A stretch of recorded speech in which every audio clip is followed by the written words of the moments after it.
Hello guys! In today's video guys, dahil nag-crave ang inyong person ng pansit, so magluto taog pansit karon guys.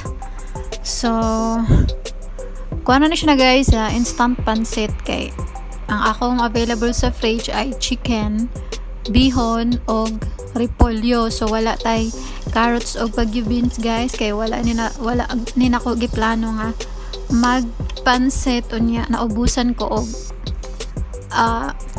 carrots.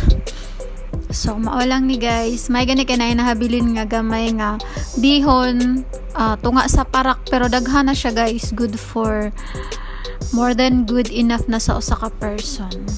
Yes. Pero ako gihapon ning giubos guys. Kaya ako na siyang binlan, mal man gihapon. Ako lang gihapon kanon. So ako na lang giubos. Ako na lang giubos og kausa.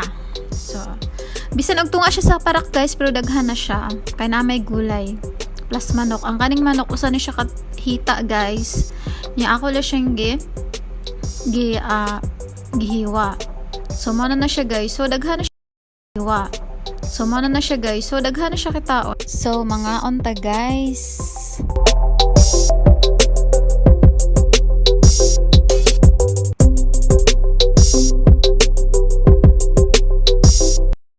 Hello guys. In today's video guys, dahil nag-crave ang inyong first